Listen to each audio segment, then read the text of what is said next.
Merci à vous tous qui nous rejoignez sur Média TV Afrique. La Côte d'Ivoire numérique est en pleine évolution. Des jeunes entreprises innovantes à fort potentiel de croissance voient progressivement le jour. Et c'est tout naturellement que nous en parlerons dans ce Talk Afrique Société essentiellement consacré aux start-up. Ces nouvelles entreprises de plus en plus prometteuses et dynamiques et donc qui font bouger l'écosystème numérique en Côte d'Ivoire tout en restant chacune dans leur secteur d'activité.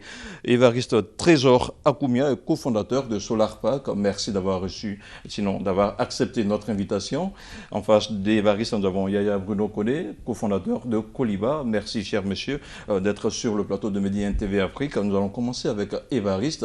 Évariste, expliquez-nous d'où part l'idée de Koliba, de SolarPack plutôt. Merci pour l'invitation. Oui. SolarPack est venu lors d'une livraison de matériel informatique dans une ville en Côte d'Ivoire, parce qu'à la base, j'ai une société de vente de matériel informatique. Et là, je partais à Soubré pour une...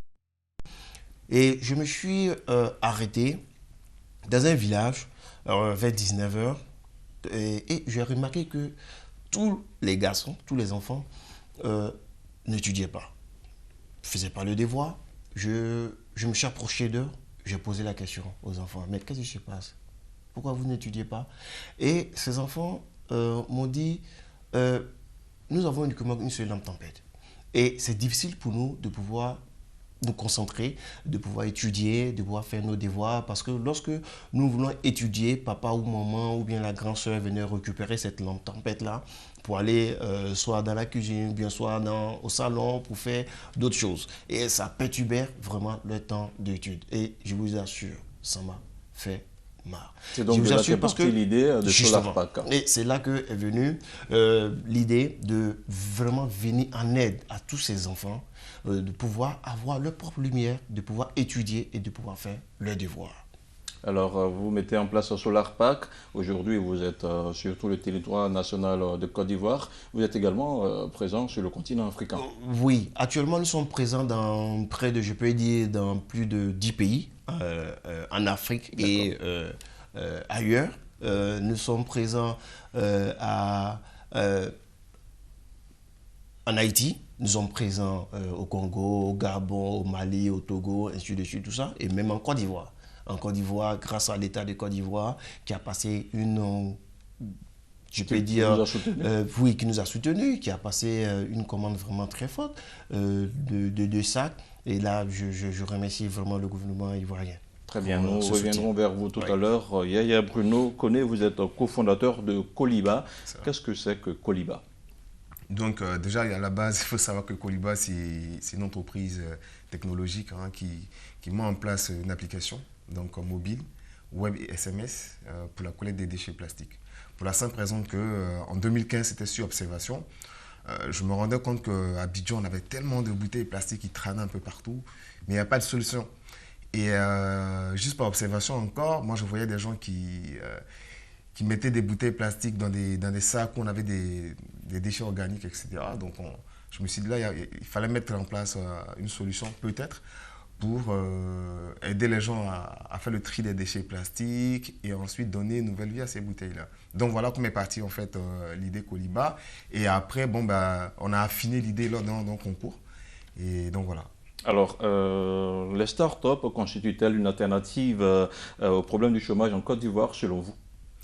Je pense que sur cette question, il faut être très prudent. Pour moi, une start-up n'est pas forcément une alternative à la question du chômage. Parce qu'une start-up, c'est avant tout une entreprise. Donc quand on parle d'entreprise, on va mettre en place une gestion d'entreprise. Il y a aussi l'acquisition de clients, etc. Donc ça veut dire qu'il faut de bonnes notions de base déjà pour pouvoir gérer une entreprise. Ensuite, on a un deuxième paramètre qui est l'organisation opérationnelle. Donc ce qui requiert des rudiments assez solides. Donc voilà, c'est pas, pour moi, honnêtement, je pense que... Ce n'est pas forcément une alternative non. selon vous. Non. Évariste, est-ce que vous partagez l'avis de Yaya Bruno? Oui, je peux dire parce que une start-up ne peut pas embaucher déjà plus de 1000 personnes, c'est pas possible. C'est pas possible, mais déjà, il peut aider, je peux dire aider ou embaucher près d'une centaine de personnes. Moi, je prends toujours mon cas parce que c'est ce que je connais le mieux. Vous embauchez combien de personnes pour le moment, Pour le moment, nous sommes 8 dans l'équipe. Et là, nous comptons mettre sur place, nous comptons mettre notre usine de transformation, déjà, qui va embaucher près d'une centaine de personnes, emploi direct, déjà en Côte d'Ivoire. Très bien. Alors, nous allons partir avec votre attention. Nous allons suivre ce micro-trottoir réalisé dans la rue d'Abidjan à la question de savoir qu'est-ce qu'une start-up. Pour moi, la start-up, c'est en quelque sorte une micro-activité, micro-entreprise qui est en train de naître et qui, en quelque sorte, veut se faire voir, veut faire montre de ses capacités aussi et veut se créer une place sur le marché, du grand marché de l'entreprise. Une entreprise normale a déjà ses assises, ses bases, ses clients et les méthodes, les techniques qu'ils utilisent. Mais cependant, quant à la start-up, elle doit prospérer sur un nouveau marché qu'elle ne connaît pas forcément. Du coup, la start-up est en quelque sorte une nouvelle entreprise et l'entreprise ancienne, en quelque sorte, a plus d'avantages que la start-up. Je pense que les méthodes ne sont pas encore assez appuyées ici dans les pays africains. Voilà, parce que faire confiance à une jeune entreprise, c'est pas facile en fait. Ça fait que ceux qui ont les moyens ont du mal à débourser les fonds pour financer ces entreprises-là tant qu'ils ne voient pas des preuves concrètes de leur travail. La levée des fonds attribués aux startups, ce n'est pas grande information, mais ce que j'encourage, c'est qu'on puisse aider les jeunes dans cette initiative-là pour leur permettre de pouvoir sortir du chômage pour éviter l'immigration clandestine. Alors, cher monsieur, vous venez de suivre ce micro-trottoir réalisé dans les rues d'Abidjan à la question de savoir ce que c'est qu'une start-up. Réaction, Évariste. Une start-up, moi je peux dire, c'est une petite société du genre qui a, qui a vu un problème et qui apporte une solution. Et c'est vraiment très différent de ce que les autres sociétés, les grandes sociétés font. Donc, ça veut dire que c'est une solution que cette société apporte à la population. Donc, moi, je pense que si cette solution est bien perçue ou cette solution est très bien, je peux dire, la population l'accueille vraiment favorablement, il n'y a pas de problème. C'est-à-dire que cette société peut avancer, peut avoir ses clients. Alors, Yaya Bruno, est-ce que nos startups sont économiquement viables? Autrement dit, quel est le modèle économique pour une participation à la croissance de nos pays africains? Bon, je pense que sur cette question, il faut savoir déjà que d'une start-up A à une start-up B, le business model est différent, donc le modèle économique est différent. Donc, en ce qui concerne par exemple la nôtre, c'est que nous on a un business model on est tout en perpétuelle, je veux dire, réflexion sur notre modèle économique. Et c'est ça la particularité des startups. Donc voilà, donc je peux dire qu'à ce moment, on affine encore notre business plan, il n'est pas statique. Donc c'est un peu ça. Et c'est ça la particularité finalement des startups. Alors, donc on va dire que votre startup, elle est économiquement viable. Alors, une startup, elle est économiquement viable à partir du moment où elle est rentable. Elle n'est pas encore rentable. Voilà, donc là, pour le moment, nous, on n'est pas encore rentable. Donc, très bien. Voilà. Évariste. Moi, je peux dire déjà, que nous sommes déjà rentables sur la PAC. Déjà. Très bien. Pourquoi? Parce que sur la PAC, c'est une solution pour tous les élèves. Et nous savons qu'en Afrique, nous avons 700 millions de foyers qui n'ont pas accès à l'électricité. Donc déjà, nous mettons en place une petite solution qui vient vraiment aider tous ces enfants. Parce que nous savons qu'en Afrique, ou bien dans le monde entier, nous avons des associations, des ONG qui soutiennent l'éducation. Donc c'est-à-dire que le Solapac est un outil, ou je peux dire est une solution qui vient vraiment soutenir ou donner encore plus de, je peux dire...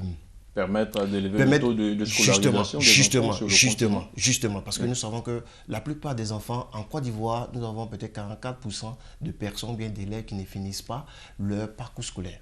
Donc vraiment, Solapac vient vraiment aider. Et tous ceux qui travaillent dans ce milieu, qui soutiennent l'éducation, trouvent vraiment cette solution vraiment très rentable. Et je pense que vraiment nous, déjà, dans un premier temps, c'est différent. C'est-à-dire que les différents startups ne sont pas les mêmes. C'est-à-dire que les différents problèmes que bien je peux dire, les différentes solutions que les startups donnent, c'est différent de chaque startup en fait. Très bien. En fait, chacun dans son domaine d'activité. La Banque mondiale, sinon le rapport de la Banque mondiale, celui de 2016, souligne que plus de 60% des startups créées en Côte d'Ivoire ferment après 3 années d'existence. Quelle analyse faites-vous de cette situation? Ah oui, je pense que moi, le rapport même, je l'ai lu également. Mais c'est vrai, c'est effectivement 60%, même d'autres diront, il y a d'autres cabinets même qui vont jusqu'à 73%. La raison principale, l'une des raisons principales, c'est qu'on a déjà, faut prendre en compte l'environnement juridique. Il y a un environnement juridique qui peut-être n'est pas favorable à ces entreprises innovantes. Et deuxièmement, on a aussi un environnement peut-être social-économique qui ne s'y prête pas aussi à ces projets-là. Ce qui fait qu'en moins de 2 ou 3 ans, ces entreprises ferment la porte. Pour les entreprises, enfin pour des startups en Côte d'Ivoire, ce qu'il faut savoir déjà, c'est que est-ce que finalement ce sont des solutions qui répondent aux besoins spécifiques des populations? Il faut se poser la question. Et de deux, sur la partie opération, est-ce que finalement ces porteurs de projets ont le coffre pour mener à bien leur activité? Donc ça, c'est des questions auxquelles il faut essayer de répondre, je pense. Alors, est-ce que ces startups ont le coffre pour mener à bien leurs différents projets? Évariste, à la différence de Yaya, vous n'avez pas eu à faire de levée de fonds. Expliquez-nous comment est-ce que vous êtes parvenu à mettre en place SolarPack. Ok.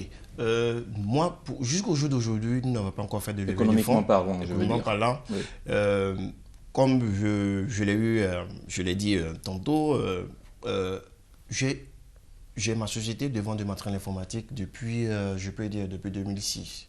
Donc, les économies de cette société je peux dire, ont été déjà un atout pour moi de pouvoir lancer SolarPack. Vous êtes autofinancé? Autofinancé, que vous voyez un peu. Mais c'est différent pour d'autres startups qui n'ont pas d'activité et qui ont déjà une solution. Et c'est difficile pour eux de pouvoir avoir les moyens de pouvoir vraiment lancer leur produit. Et vraiment, le rapport de la Banque mondiale est clair. Parce que comment ces entreprises vont s'autofinancer? Parce que déjà, la banque ne va pas, du coup, venir soutenir un business model qu'ils ne connaissent pas. Ouais. Qui ne connaissent pas encore les clients. Qui ne connaissent pas encore quelle couche de la société que vous voulez toucher. Ça sera très difficile. Très difficile. Mais lorsque vous avez déjà les moyens, lorsque vous avez déjà quelque chose, lorsque vous exercez déjà, je peux dire une activité, déjà, vous pouvez vraiment, parce que vous connaissez votre projet, vous connaissez votre produit, vous pouvez vraiment injecter de l'argent dedans jusqu'à ce que d'autres bailleurs, voyant les efforts que vous menez, voyant un peu comment votre, je peux dire, comment le produit est perçu par la population, se comporte sur le marché. Oui. Déjà, ils peuvent vraiment investir vraiment dans votre business. Alors, Yaya Bruno, expliquez-nous, vous, contrairement à Évariste, vous avez procédé à une levée de fonds. Expliquez-nous comment est-ce que ça se passe, le fundraising en anglais. Oui, moi je pense que je partage également l'avis d'Évariste. Hein. Nous, déjà, avant d'arriver à la levée de fonds, il faut dire que ça n'a pas été facile parce qu'on s'auto-finançait, moi et mon associé également. Donc voilà, c'est toutes nos économies qu'on a mis sur le projet. Et à un moment donné, on était à bout de souffle. Et comme on l'a dit que c'est un business model qui est en perpétuelle réflexion. Donc voilà, donc on s'est tourné vers des fonds d'investissement. Et là, on a eu la chance d'avoir un investisseur qui nous a fait confiance et qui nous accompagne en fait, sur notre projet. Mais je veux dire que c'est des mois de travail. Parce que déjà, il faut présenter un business plan qui est assez solide. Et nous, on a eu la chance parce qu'on a eu un cabinet comme McKinsey qui avait déjà validé notre business model. Donc, ça veut dire qu'il y a de la rigueur derrière. Et c'est cette rigueur peut-être qui a permis à un investisseur d'avoir la confiance en fait, de notre entreprise. Alors, les fonds alloués par les institutions financières publiques sont-elles suffisantes face à la demande des startups? Alors, moi, je peux répondre à cette question. Allez-y. Alors, déjà, quand je prends l'environnement de la Côte d'Ivoire, il n'y a pas de fonds spécifiques à l'ouest. C'est vrai qu'aujourd'hui, on a par exemple le ministère de l'Emploi des Jeunes qui a un fonds, je sais qu'il y a un fonds pour les entrepreneurs. On a aussi la Fondation Jeunesse Numérique du ministère de l'Économie numérique qui a également un fonds dédié pour les startups. Donc voilà, je veux dire qu'il y a des fonds, mais ce n'est pas suffisant. C'est vraiment pas suffisant. Il faut identifier déjà au préalable le besoin de certains projets. Nous, aujourd'hui, par exemple, pour Coliba, il nous faut 2-3 millions d'euros. Pour pouvoir fonctionner pour pouvoir normalement. fonctionner, voilà, pour mettre en place vraiment une usine technologique qui a une capacité de recyclage de 2 tonnes de plastique par jour. Et ça, c'est onéreux. Et donc, ces fonds-là, tu ne les trouves pas forcément en Côte d'Ivoire. Alors, Évariste, le mécanisme de financement public est-il adapté au concept des startups actuelles, surtout quand on sait que la plupart des jeunes qui se lancent n'ont pas assez d'expérience? Tout à l'heure, vous parliez du cas des banques qui refusaient de financer des jeunes. Oui, les banques refusent, mais non, c'est pas parce qu'ils refusent. Hein. Moi, je peux dire, les banques en Côte d'Ivoire ou bien les banques en Afrique, je peux dire, ce sont des business. C'est-à-dire qu'ils font du business. Et vous voyez un peu. Lorsqu'ils ne voient pas vraiment la rentabilité de ton activité, vraiment c'est difficile pour eux de pouvoir investir. C'est comme par exemple un investisseur qui vient et qui ne voit pas vraiment ou bien qui n'a pas une visibilité de ton business. Vraiment, il ne peut pas investir. Donc il faut qu'il arrive à avoir, il faut qu'il arrive à avoir une visibilité de ton business et pouvoir investir. Ici, en Côte d'Ivoire, je peux dire les fonds existent. Mais lorsque Coliba, par exemple, a besoin de 3 millions, 2 millions d'euros. 3 millions d'euros pour pouvoir fonctionner normalement. Oui. Vous pensez que ici, en Afrique, ou bien tous ces différents fonds que dispose l'État, vous pensez que l'État peut disposer en effet de 3 millions comme ça pour pouvoir financer le projet? La question reste ouverte. Justement. Et que vous voyez un peu, il y a plusieurs startups à financer. Mais ça dit que, bien vrai que même si l'État veut accompagner tous ces startups, pensez-vous que le montant que ces startups demandent, l'État peut financer? Non. Il y en a des milliers et des milliers de startups à financer. Donc, vous voyez un peu. Donc, c'est vraiment très difficile. Ça dit que moi, je peux dire, c'est de vraiment, bon, je peux dire une solution, hein, c'est de voir peut-être des sociétés qui vont vraiment prendre des parts dans votre société et suivre ensemble avec vous pour pouvoir lancer vraiment votre activité. Parce que ces sociétés en ont les moyens. Ça reste une solution. Alors, Yaya Bruno, est-ce que les critères de financement sont-ils en adéquation avec les besoins du marché de l'entrepreneuriat, surtout chez vous, les jeunes start-upers? Les critères de financement, oui et non, parce que déjà, il faut que savoir, généralement les startups, pourquoi est-ce que les institutions publiques ne financent pas, ont du mal à financer les startups? Parce que le facteur risque est trop élevé chez les startups, contrairement aux PME ou aux TPE. Une startup n'a pas son business model, n'a pas un bon business model, le marché il est encore méconnu, etc. Donc, ce qui fait que les financements traditionnels ont du mal à soutenir ce projet-là. Et donc, l'une des solutions, c'est finalement de s'orienter vers des fonds d'investissement ou des business angels, ou carrément même on a aujourd'hui ce qu'on appelle le crowdfunding, donc qui est aussi un appel participatif qui permet de soutenir des projets à hauteur d'un petit montant, qui permet déjà à ces porteurs de projets de tester et d'expérimenter les projets. Et une fois que cette expérimentation elle est faite, ensuite on peut passer à notre stade, à notre levée de fonds. Donc voilà, donc déjà il faut bien comprendre ça. Maintenant à la question de savoir est-ce que les fonds, si les critères, si les startups respectent... Si les besoins sont en adéquation avec le marché. Oui, je pense que oui, bien sûr. Aujourd'hui, en Côte d'Ivoire, on a plein de projets innovants. Personnellement, moi, je connais plein de projets qui sont hyper innovants, qui sont en adéquation avec le besoin de marché. Mais le seul problème, c'est où trouver l'argent. Les sources de financement, donc. Alors, malgré tout excusez-moi, je voulais ajouter quelque chose. Vous savez, par exemple, pour le cas de Solarpark, pour notre usine, nous avons besoin sur 3 ans de 1,5 million d'euros. C'est-à-dire acheter une centaine de machines, ainsi de suite, tout ça, tout ce qui rentre en ligne de compte pour la mise en place d'une usine. Oui. Et nous avons besoin de 1,5 million d'euros. En Côte d'Ivoire, on n'a pas trouvé et on est allé en Arabie Saoudite lors d'un forum ou bien lors comme on appelle, d'une réunion d'investisseurs. Et on a dit, voici nos besoins. Tous ces banquiers ou tous ces hommes d'affaires ont commencé à rire parce qu'ils ont dit que vraiment le montant que nous voulons... Il était infime par rapport à ce qu'ils ont l'habitude de financer. À ce qu'ils ont l'habitude de financer, que de venir en Côte d'Ivoire, de venir voir nos banquiers. Vous voyez un peu. Donc, vous voyez, ça dit, soit ce que vous demandez à l'international, c'est très petit, national, c'est élevé. Donc vous voyez un peu, vous voyez un peu. Il faut trouver le juste milieu. Le juste milieu, pouvoir trouver une personne comme ce qu'il vient de dire, c'est-à-dire soit des business angels qui croient vraiment au projet, ou bien soit aussi pour que le gouvernement, lorsque nous avons des sujets, pour que le gouvernement puisse nous soutenir.